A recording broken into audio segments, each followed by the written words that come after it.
Bonjour à tous, j'espère que vous allez bien. On se retrouve pour un update lecture et j'ai 5 romans et 2 lectures graphiques à vous présenter. Donc on va commencer tout de suite parce qu'il vaut mieux ne pas traîner pour éviter que cette vidéo dure 1000 ans. Je commence avec une lecture pour laquelle je suis un petit peu mitigée. Pour tout vous dire, je l'ai lu il doit y avoir un peu plus d'un mois et j'en ai pas grand souvenir que ça outre mesure. Il s'agit de Je t'ai rêvé de Francesca Zappia qui était dans ma pile à lire depuis une éternité. Sincèrement, ça fait très longtemps que je l'avais acheté, quasiment à peu près à hauteur de sa sortie, donc ça date. C'est l'histoire d'une jeune fille atteinte de troubles bipolaires. Elle est schizophrène et elle a beaucoup de mal à distinguer la réalité de ses fantasmes, de ses hallucinations. Et on va la suivre dans sa nouvelle vie, dans son nouveau lycée. Il y a un petit peu de romance aussi dedans, mais on va beaucoup se centrer sur son personnage à elle. Il y a un petit suspense comme ça pour savoir si ce qu'elle voit c'est réel ou pas, mais clairement je m'attendais à beaucoup plus sur cette partie là. Je m'attendais à ce qu'elle soit plus élaborée, qu'on nous mène plus en bateau que ça. Il y a quelque chose, une petite révélation, mais je l'ai vu venir, du coup j'ai pas été hyper surprise. Je m'attendais voilà vraiment à plus qu'on joue entre quelle est la frontière entre son imagination à elle et vraiment ce qui se passe, et qu'on nous mène en bateau un petit peu plus que ça. Alors qu'au final c'est un roman adolescent contemporain assez banal, assez descriptif de la vie de tous les jours d'une adolescente qui certes n'est pas comme les autres mais qui essaye de faire du mieux qu'elle peut pour justement s'intégrer. C'était pas mal mais c'était pas non plus ouf. Dans le même genre j'ai lu mieux, pas forcément ayant trait à la schizophrénie mais dans le genre de young adulte contemporain, vie de lycée, j'ai lu mieux.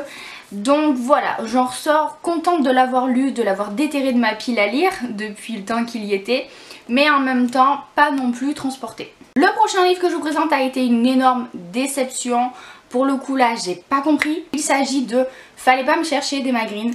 Les 2 autres livres que j'ai lus de ces auteurs, je les avais adorés, ça avait été des coups de cœur, et là j'ai pas compris. Franchement, je sais pas ce qui s'est passé, mais c'est tout ce que j'aime pas en romance, malheureusement. C'est l'histoire de Valentine, une jeune femme qui va se faire enlever au plein milieu de la jungle. Et son père, qui est milliardaire, qui est un riche homme d'affaires, va engager quelqu'un pour la sortir de là. Et au fur et à mesure, Nick va finalement devenir son garde du corps attitré et il va y avoir une romance qui va se nouer entre eux. Vraiment c'était très long et c'est sans saveur. Tous les clichés de la romance sont réunis dans ce livre et j'ai pas compris parce que les autres livres que j'avais lus de ces auteurs ils sont tellement drôles, tellement avec quelque chose en plus qui fait que c'est une bonne romance, vous voyez, c'est une bonne comédie romantique. Là on tombe dans les clichés de la nana riche mais qui veut pas se laisser faire par son père autoritaire et qui est un peu tête brûlée avec le mec baraque qui parle pas mais avec laquelle, à côté duquel tu te sens tellement en sécurité machin, et qui la sauve toujours de situations rocambolesques. Non, vraiment, ça ne l'a absolument pas fait. Il est quand même assez long et clairement c'est écrit assez petit. Du coup je me suis quand même forcée à le lire et vers la fin j'en avais tellement marre que je lisais presque en diagonale parce que j'y arrivais pas tout simplement. J'ai pas accroché, et encore moins aux dernières 50 pages qui sont encore plus tirées par les cheveux et encore plus dans le cliché que c'est possible déjà. Franchement non. En fait ce livre ça me donne clairement l'impression d'un téléfilm de milieu d'après-midi. Vous voyez le truc hyper cliché et hyper rocambolesque. Tellement rocambolesque en fait qu'on n'y croit pas une seule seconde. Et en plus, de par le fait que je me suis pas du tout attachée au personnage, voilà, ça n'a absolument pas fonctionné avec moi. Et franchement, vous savez quoi, j'en suis la première déçue parce que je m'attendais tellement mieux. Malgré tout, je pense quand même que je lirai d'autres romans de ces auteurs là parce que j'avais tellement aimé les 2 autres que j'avais lus que voilà, je me dis que c'est peut-être qu'une erreur de parcours.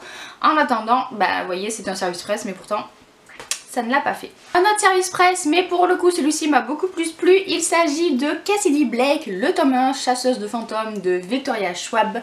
Donc on dit pas Vi Schwab mais Victoria Schwab parce que quand elle écrit pour la jeunesse, elle utilise son prénom, Victoria, enfin j'en sais rien d'ailleurs c'est son prénom, bref elle utilise ce nom là de plume.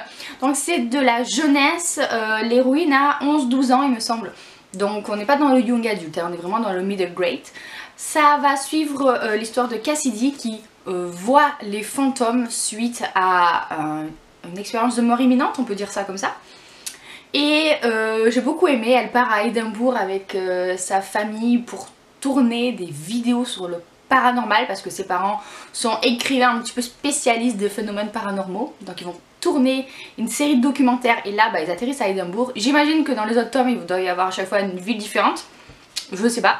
En tout cas j'ai beaucoup aimé cette ambiance à Édimbourg, ça m'a donné tellement envie d'y aller aussi mais voilà, on parle beaucoup d'Harry Potter d'ailleurs dedans, c'est très amusant. On est vraiment dans cette ambiance un petit peu creepy avec Cassidy qui franchit une espèce de voile pour aller dans le monde des morts quoi et ça fait un petit peu peur, alors pas clairement pour une adulte pas tant que ça hein, mais pour des enfants je pense que ça peut être un petit frisson qui peut être très sympathique.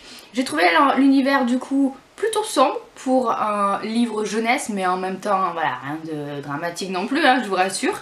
Et même si ça reste du middle grade donc pas hyper approfondi au niveau des explications des personnages tout ça, on n'est pas dans la psychologie des personnages tout ça, tout ce que moi d'habitude je préfère. J'ai quand même passé un très bon moment de lecture parce que ça se lit vraiment très facilement.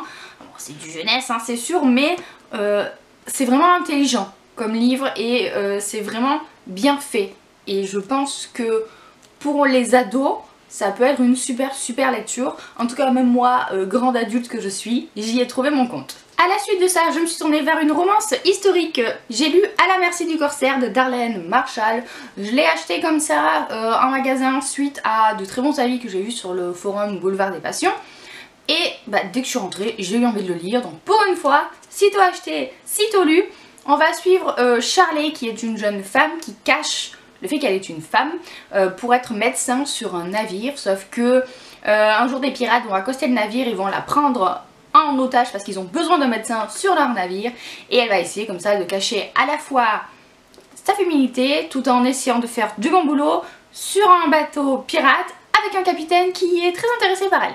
Voilà. C'était pas mal, j'adore les histoires de pirates et du coup là j'étais contente de retrouver cette ambiance là. J'ai mis un petit peu de temps à rentrer vraiment dans l'histoire et ensuite j'ai bien aimé. On joue un petit peu sur la dualité entre elle qui se grime en homme et en même temps le capitaine qui est attiré par lui / elle et qui trouve ça bizarre, tout ça, c'était plutôt pas mal. J'ai lu mieux, d'ailleurs une de mes romans historiques préférées se passe sur un bateau pirate donc autant vous dire que voilà. Mais j'ai quand même passé un très bon moment de lecture et si vous aimez la romance historique, je vous le recommande parce qu'il était plutôt sympa. Et enfin je termine avec les romans avec une lecture VO, wouhou, décidément on n'y croyait plus n'est-ce pas? Il faut savoir que je lis de la VO quand il me tombe un oeil donc clairement c'est pas souvent. Et là j'ai lu The Lonely... J'adore cette expression, elle me fait rire à chaque fois. Et là j'ai lu The Loneliest Girl in the Universe de Lauren James. Celui-ci je l'ai vu passer sur le Bookstagram anglo-saxon mais aussi français. J'avais envie d'un space opéra et clairement on y est puisqu'on va suivre Romy, une jeune ado qui a 16-17 ans et qui est seule sur un navire, sur un vaisseau spatial pardon, un navire spatial j'allais dire, en direction d'une nouvelle planète pour y fonder une colonie et elle est complètement seule sur le vaisseau. On ne sait pas trop pourquoi au début, on comprend juste que tout le monde est mort et qu'elle est toute seule et qu'elle parle à la NASA française mais avec 2 ans d'intervalle. Jusqu'au jour où ils vont décider d'envoyer un deuxième navire pour la rattraper, pour aussi continuer cette mission là. Ce navire comme il est plus performant, il va plus vite donc il la rattrape. Et elle va être mise en communication avec le capitaine de ce navire là. Donc ils vont s'échanger des mails, tout ça. Mais les apparences ne sont pas toujours ce qu'on croit. Et il va se passer quelque chose d'un petit peu bizarre dans tous ces échanges de mails. Ce qui fait que Romy, qui déjà est d'un tempérament un petit peu... pas très stable, puisqu'elle a toujours vécu sur ce vaisseau, va encore plus poser de questions et du coup on sait jamais si c'est de la simple paranoïa de sa part ou si vraiment il y a quelque chose qui cloche. Bref, c'était très intéressant. J'arrive pas à classer ce livre parce que clairement ce livre mélange plein de genres différents. Ça mélange du suspense, du thriller, de la science-fiction, de la romance et ça fait un plutôt bon mélange. J'étais très accrochée, sincèrement. Le rythme est excellent parce que les chapitres sont très courts. Je vais essayer de vous montrer, mais les chapitres vraiment ne durent que quelques pages à chaque fois. Et on a comme ça le décompte des jours jusqu'à ce que le deuxième vaisseau rattrape le premier. Et c'est génial. On voit la vie de Romy de manière quotidienne sur le vaisseau. Donc ça, je sais pas si ça peut plaire à tout le monde. Mais moi, ce que j'ai beaucoup aimé, c'est la suivre. Voir comment est-ce que la situation évolue petit à petit, voir ces échanges de mails qui évoluent. Voilà, situation qui se complexifie. Donc ça, c'était vraiment super. Et au fur et à mesure qu'on lit, on est de plus en plus pris. On sent que les choses vont arriver jusqu'à la fin qui s'accélère. J'ai lu les 60 dernières pages d'un seul coup en mode oh, mais qu'est-ce qui se passe? Mais qu'est-ce qui se passe? Mais qu'est-ce qui se passe? Mais qu'est-ce qui se passe? Voilà, j'étais en panique totale.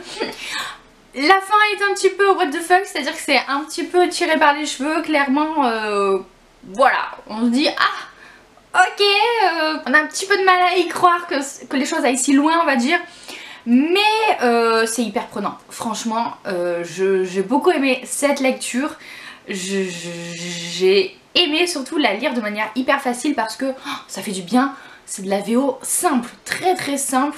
Franchement, si vous n'êtes pas non plus une bille en anglais, je pense que vous pouvez assez facilement le lire. Moi, je n'ai eu qu'à rechercher quelques mots de vocabulaire par-ci par-là et entrer au vaisseau et à l'espace. Mais sinon, c'est passé tout seul. Du coup, je suis doublement contente d'avoir lu un livre en VO et aussi d'avoir eu une aussi bonne lecture. On va terminer avec deux lectures graphiques. Le premier, c'est un service presse que j'ai reçu depuis un bon moment, mais que j'ai mis du temps à lire parce que je voulais justement prendre mon temps. Il s'agit d'une sorte de bande dessinée documentaire, Les Combattants. Ça va vous parler de 30 figures importantes dans les combats ou dans la résistance, peu importe les thèmes abordés. En fait, vous avez toujours le même principe, c'est-à-dire une page qui vous présente le personnage. Par exemple là c'est Maria Montessori, clairement ça me concerne en plus puisqu'elle a développé une pédagogie alternative pour les enfants. Donc on vous explique un petit peu sa vie, d'où elle vient, ce qu'elle a fait. Après en BD il y a toujours deux pages comme ça sur un moment charnière de la vie, de l'action de résistance de cette personne là. Et à la fin, l'après de cette personne-là, ce qui a eu comme conséquence sur son action. Et ce que j'ai beaucoup aimé aussi, c'est qu'il y a autant de femmes que d'hommes. Donc ça fait du bien, parce qu'on se rend compte que oui, dans l'histoire, l'action des femmes a compté. Et donc vous avez vraiment beaucoup de personnages différents. Vous avez par exemple Sœur Emmanuelle, vous avez Émile Zola, vous avez, qui je peux vous citer, Simone Veil, Mandela, Harvey Milk, voilà, avec à chaque fois plein de thématiques différentes abordées. Et c'était hyper instructif. Sincèrement, c'est peut-être pour les ados, mais moi j'ai appris plein de choses, plein de personnes que je ne connaissais pas et que j'ai appris à découvrir. Donc c'est très simple, mais en même temps, il y a juste ce qu'il faut pour nous intéresser et nous faire un petit peu comprendre. Libre à nous ensuite, bien sûr, de vouloir en savoir plus ensuite sur le personnage. Par exemple Mohamed Ali, je savais pas du tout qu'il s'était battu pour refuser la guerre du Vietnam. Donc une lecture très intéressante que je vous recommande chaudement. Et enfin on finit cette vidéo avec Maléfice, les contes d'Alombrard, une bande dessinée que j'ai lue, que j'ai bien aimée, mais sans plus. Les dessins sont sublimes, mais vraiment sublime. Ça pour le coup on peut absolument pas le renier. Il y a un énorme travail autant dans la mise en scène que dans les dessins en eux-mêmes qui sont de toute beauté. Franchement ça a été un plaisir et c'est clairement le genre de livre que je vais relire pour le refeuilleter, regarder un petit peu ces jolis dessins. L'histoire est pas mal, elle s'assimile beaucoup à un conte. On suit une jeune princesse qui est envoyée par son père le roi pour se marier avec la princesse du pays démon voisin. Elle se fait passer pour son frère puisque son frère n'a pas été capable de mener à bien cette mission là. Et elle va faire face à plein d'aventures. C'était vraiment sympa, mais j'aurais aimé un peu plus de profondeur et d'explication dans cet univers. Je pense qu'on aurait pu faire encore plus avec plus de pages. Voilà, c'était trop court, il y avait un goût de trop peu. Mais ça reste une très jolie BD. Voilà donc pour cette update lecture, j'espère qu'il vous aura plu. N'hésitez pas à me dire si vous avez lu ces livres-là, ce que vous en avez pensé, est-ce que vous partagez le même avis que moi ou pas. Et sur ce, je vais vous laisser, je vous fais plein de bisous, je vous souhaite de très bonnes lectures à venir et à bientôt dans une prochaine vidéo.